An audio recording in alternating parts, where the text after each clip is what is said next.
5 अक्टूबर 2023 को भारत में शुरू होने वाला वर्ल्ड कप 2023, जिसमें अब तक 40 मैचेस खेले जा चुके हैं और इन 40 मैचेस के बाद 3 टीमें जो हैं वो सेमीफाइनल के लिए क्वालिफाई कर चुकी हैं, ऑफिशियल हो चुका है। उनके जो नाम है उनके आगे जो क्यू है वो आ चुका है, विच इंडिकेट्स के जनाब ये 3 टीमें जो हैं वो क्वालिफाई कर चुकी हैं। और पॉइंट्स टेबल को अगर देखा जाए तो सबसे टॉप पर मौजूद है भारत। भारत ने 8 मैच खेले, 8 के 8 मैच उन्होंने जीते और इन 8 मैचेस में से जो 6 मैचेस हैं वो भारत वन साइडेड जीता। सिर्फ 2 मैचेस में कहीं ना कहीं भारत जो है वो थोड़ा सा फंसा था, लेकिन 6 मैचेस जनाब वन साइडेड जीतने से मुराद ये लिया गया कि भारत इस वर्ल्ड कप में किसी ना किसी तरह से जो फिक्सिंग है वो कर रहा है। पाकिस्तान के जो एक्स क्रिकेटर हैं हसन रजा साहब, उन्होंने एक टीवी प्रोग्राम के दौरान जनाब अपनी जो ओपिनियन है उसका इजहार करते हुए कहा कि जिस तरह से भारतीय बॉलर्स को मदद मिल रही है तो लग ऐसे रहा है कि शायद जो आईसीसी है वो भारतीय बॉलर्स को डिफरेंट बॉल दे रहे हैं, जिसकी वजह से जो बॉल है वो इतनी ज्यादा सीम हो रही है कि जब भारत बॉलिंग के लिए आता है तो ऐसे लगता है कि जनाब ये तो विकेट ही बॉलर्स के लिए बनी है, और जब भारत जनाब बैटिंग के लिए आता है तो ऐसे लगता है कि जनाब इससे ज्यादा बैटिंग पैराडाइज तो कोई हो ही नहीं सकती। तो उसके बाद दुनिया क्रिकेट के अंदर एक भूचाल आता है हसन रजा साहब की स्टेटमेंट के बाद, और इस स्टेटमेंट को मैंने भी देखा, आप तक भी पहुंच चुकी होगी। पाकिस्तान के अंदर से वसीम अकरम साहब ने डिनाई किया और कहा कि ऐसा नहीं हो सकता, आईसीसी जनाब इस तरह की जो 2 नंबरी है वो नहीं कर सकता। लेकिन अब जनाब जब मैं इस टॉपिक के ऊपर रिसर्च कर रहा था तो एक आर्टिकल मेरे हाथ में लगा और वो वर्ल्ड कप से पहले का है।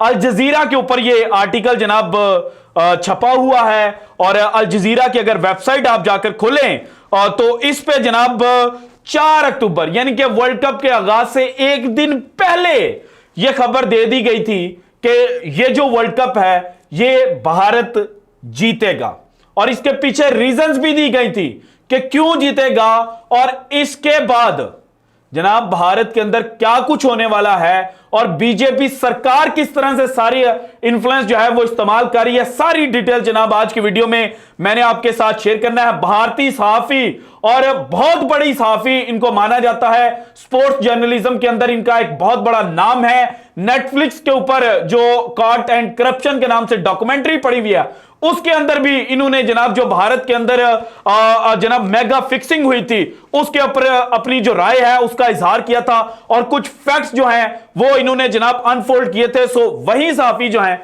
वो अब अगेन भारत को लगवा चुकी हैं, और वो कहते हैं ना कि प्रोग्राम तो बढ़ गया तो प्रोग्राम समझे कि बढ़ भी सकता है। और अब चूंकि आवाजें जो हैं वो उठना शुरू हो चुकी हैं तो मे बी हम ये एक्सपेक्ट करेंगे कि आईसीसी जो है वो कम से कम अभी न्यूट्रल हो जाए, और न्यूट्रल होकर जनाब जो वर्ल्ड कप 2023 का सेमीफाइनल है जिसमें भारत क्वालिफाई कर चुका है और भारत किस टीम के साथ खेलेगा इसका जनाब जो इंतजार है वो किया जा रहा है, क्योंकि नंबर 1 पर भारत है, नंबर 4 वाली टीम से जो भारत है उसने वर्ल्ड कप 2023 का सेमीफाइनल खेलना है। सो नंबर 4 की जंग जो है वो पाकिस्तान, अफगानिस्तान और न्यूजीलैंड के दरमियान इस वक्त चल रही है। सो कहीं ना कहीं अब ये एक्सपेक्ट भी किया जा सकता है कि शायद जो आईसीसी है वो न्यूट्रल हो जाए और भारतीय बॉलर्स को जो मदद मिल रही थी बॉल के थ्रू वो शायद अब ना मिले।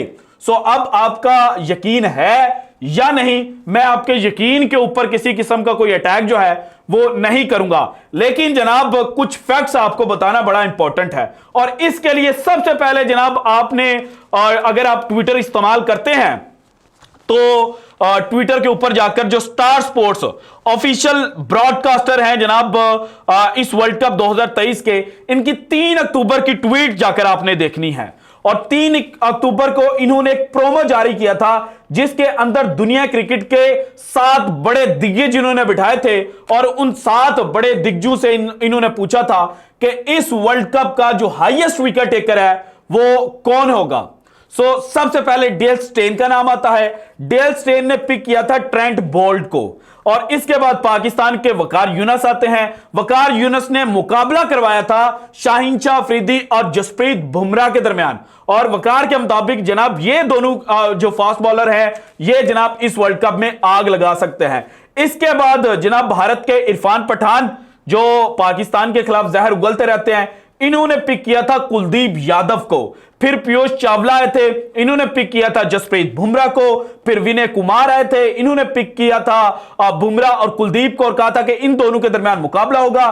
फिर भारत की जो एक बड़ी जनाब खिलाड़ी हैं मिथाली राज साहिबा, उन्होंने कहा था कि कुलदीप यादव जो हैं वो इनके मुताबिक इस वर्ल्ड कप के हाईएस्ट विकेट टेकर होंगे। और फिर एंड पर जनाब जो 7वें नंबर पर आए थे वो संजय मंजरेकर थे, और इन्होंने कुलदीप यादव को पिक किया था। लेकिन जब हम जनाब जाकर वर्ल्ड कप के जो हाईएस्ट विकेट टेकर हैं इनके स्टैट निकालते हैं, तो इस पर जो पहले नंबर पर मौजूद हैं वो हैं जनाब श्रीलंका के मधुशंका, और दूसरे नंबर के ऊपर जनाब जो मौजूद हैं वो भी इंडियन नहीं है। लेकिन इसके बाद सारी गेम जो है वो बदलती हुई नजर आती है, और जो तीसरे नंबर पर मौजूद हैं वो जनाब सिर्फ 4 मैचेस खेलकर जो 14 विकेटें हैं वो ले चुके हैं, और 4 मैचेस खेले हैं जनाब इज्जत माब मोहम्मद शामी साहब ने। मैं आपके सामने एग्जैक्ट लिस्ट जो है ना वो आपको शेयर कर देता हूं ताकि आपको भी पता चल जाए चल क्या रहा है। पहले नंबर पर मधुशंका 21 विकेटें, दूसरे पर एडम जंपा 20 विकेटें, फिर मार्को जैनसन तीसरे नंबर पर 16, और फिर चौथे नंबर पर, मैंने पहले तीसरा नंबर कह दिया, चौथे नंबर पर मौजूद है मोहम्मद शामी। शामी ने 4 मैचेस खेले और इन 4 मैचेस में उन्होंने 16 विकेटें हासिल की। इसके बाद 5वें नंबर पर शाहीन शाह अफरीदी ने 16 विकेटें ली 8 मैचेस खेलकर। फिर जनाब आते हैं जसप्रीत बुमराह, 8 मैचेस खेलकर इन्होंने 15 विकेटें ली। इसके बाद जनाब रविंद्र जडेजा हैं भारतीय, इन्होंने 8 मैचेस खेलकर 14 विकेटें ली। और इसके बाद जनाब कुलदीप यादव ने 8 मैचेस खेलकर 12 विकेटें हासिल की हुई हैं, और कुलदीप यादव के बाद मोहम्मद सिराज जो हैं उन्होंने 8 मैचेस खेलकर 10 विकेटें हासिल की हुई हैं। शामी 4 मैच 16 विकेटें, जसप्रीत बुमराह 8 मैच और इन 8 मैचेस में बुमराह की विकेटें 15, फिर रविंद्र जडेजा। अब यहां तो ये होता है नॉर्मली कि स्पिनर्स को मदद मिलती है, और यहां फास्ट बॉलर्स के लिए फेवरेबल विकेट हो तो फास्ट बॉलर्स को फेवर मिलती है। अब कहीं पर भी ये नहीं होता कि जनाब स्पिनर्स को भी उतनी ही मदद मिले जितनी फास्ट बॉलर को मिलती है, और जितनी स्पिनर को मदद मिले उतनी ही फास्ट बॉलर को मिले, ये भी नहीं होता।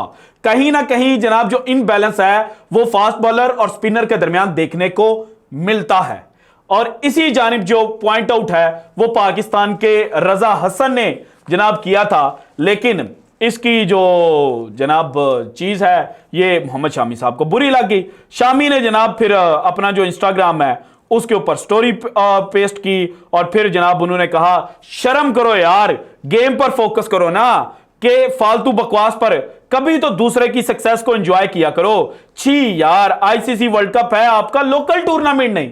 भाईजान यही तो मसला है कि हमें बताया गया था ये इंटरनेशनल क्रिकेट काउंसिल करवा रहा है और आईसीसी का मुकाबला है, आईसीसी का इवेंट है, लेकिन जो सिनेरियो जो चीजें सामने वो आ रही हैं ऐसे लग रहा है कि ये बीसीसीआई का इवेंट है। बीसीसीआई जनाब मिनी आईपीएल जो है ना वो दुनिया क्रिकेट की बड़ी बड़ी टीमें जो हैं उनको बुलाकर करवा रहा है। इसके बाद फिर आपने कहा और आप प्लेयर ही थे ना, भाईजान वर्ल्ड रिकॉर्ड है और आप चैन कुली की मैन कुली के अंदर ये रिकॉर्ड तोड़ते हुए नजर आए, इसके अलावा आप तोड़ नहीं सके। फिर वसीम भाई ने समझाया है, एक्सप्लेन किया था, फिर भी हाँ अपने प्लेयर अपने वसीम अकरम पर यकीन नहीं, आपको अपनी तरफ करने में लगे हैं जनाब, आप तो जस्ट लाइक अ वाव। तो जस्ट लाइक अ वाव के ऊपर जनाब अल जजीरा की रिपोर्ट है। अल जजीरा 4 अक्टूबर वर्ल्ड कप से एक दिन पहले जनाब जो शरदा उगरे हैं, और ये एक बड़ा नाम है, कोई छोटा मोटा नाम नहीं है, ये एक बड़ा नाम है। और आजकल का बच्चा भी नहीं है कि जो सोशल मीडिया पे अपनी फेम के लिए जनाब चीजें जो है वो गलत पोर्ट्रे करे। ये एक बहुत बड़ा नाम है, बहुत पुराना नाम है। ये लिखती हैं और अल जजीरा इसको छाप रहा है, the BJP's world cup, the BJP's world cup, India's Modi wields cricket as a political weapon. Headline आप देख ली कि जनाब ये बीजेपी का वर्ल्ड कप है, ये आईसीसी का वर्ल्ड कप नहीं है। यह भारत के अंदर से जनाब एक जो आवाज है वो उठ गई हुई थी वर्ल्ड कप के आगाज से पहले ही। और फिर उन्होंने कहा कि जो मोदी गवर्नमेंट है वो इस वर्ल्ड कप को अपने पॉलिटिकल वेपन के तौर पर इस्तेमाल करेगी। और इसमें आगे चलकर जनाब जो भारतीय सहाफी हैं वो लिखती हैं, होम एडवांटेज कि अपने घर में खेलने का जो फायदा है वो मिलेगा, ह्यूजली टैलेंटेड स्क्वाड, इसके ऊपर मैं भी डिनाई नहीं करूंगा। प्लेयर अच्छे हैं, विराट कोहली, रोहित शर्मा, जनाब हार्दिक पांड्या, बुमराह भी अच्छे हैं, शामी भी अच्छे हैं, सिराज भी अच्छे हैं, लेकिन इतने अच्छे नहीं कि जनाब दुनिया क्रिकेट के बाकी जो प्लेयर हैं वो इनके मुकाबले पर खड़े ही ना हो पाए। अच्छे हैं, एक्स्ट्रा ऑर्डिनरी नहीं है, ऑर्डिनरी है, बाकियों की तरह है, बाकियों से जनाब कोई 10 कदम आगे नहीं है। वरना अगर 10 कदम आगे होता ना तो स्टैट्स आपके सामने निकाल कर दिखा देते। जो 2015 का विकेट टेकर था मिचेल स्टार्क, जो 2019 का लीडिंग विकेट टेकर था मिचेल स्टार्क, वो कहां पे है, वो क्यों पीछे रह गया? क्या उसकी जो सी मूवमेंट है, सॉरी वो लेफ्ट हैंड है ना, उसकी सी मूवमेंट शामी से कम है? उसकी जो रिस्ट पोजीशन है वो शामी से खराब है? ये बातें हमें बताई जाती है ना। तो इन्होंने कहा home advantage, a hugely talented squad and the Indian Cricket Board's sheer financial clout have made the host favorite to win the 46-day tournament which starts on Thursday। के अपने घर का फायदा, एक ह्यूजली टैलेंटेड स्क्वाड और Indian cricket board sheer financial clout. समझ आ रही है अब आपको? अब हसन रजा ने जो पॉइंट आउट किया था ऐसे तो नहीं था कर दिया।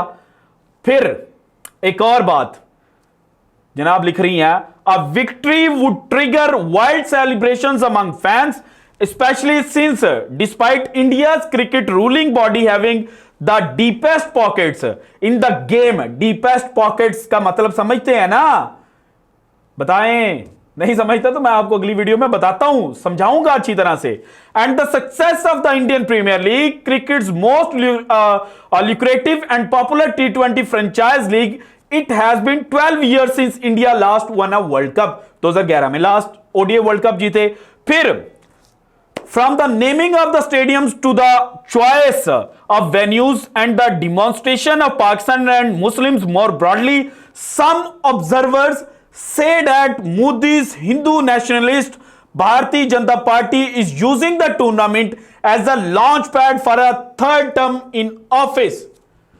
तो भाईजान इस सारी सिनेरियो के अंदर भारत जीतेगा नहीं, ये श्रद्धा उग्रे साहब कह रही हैं। और फिर उन्होंने सारी बातें बताई। और फिर some even speculate that if India win, Modi may even call for elections 6 or so months before the BJP's term ends in June 2024। के ये जो तश्तरी प्लेट के अंदर रखकर वर्ल्ड कप दिया जा रहा है ना भारत को, ये भाईजान मोदी साहब का जो थर्ड टर्म होगा ना, बीजेपी का थर्ड टर्म होगा इंडिया में इलेक्शन जीतने के लिए, उसके लिए तश्तरी के अंदर पेश किया जा रहा है। और 1983 की मूवी के अंदर का भी एक सीन मुझे याद आ गया।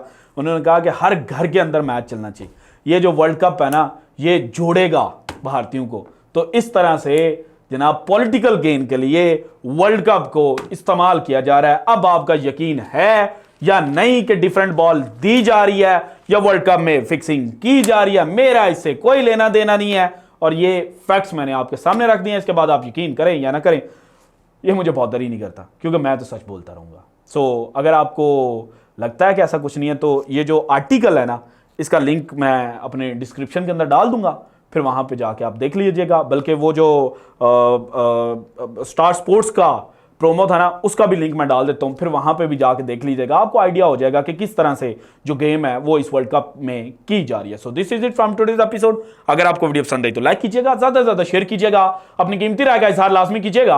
और अगर आपने अभी तक चैनल को सब्सक्राइब नहीं किया तो कर दें। शुक्रिया, अल्लाह हाफिज।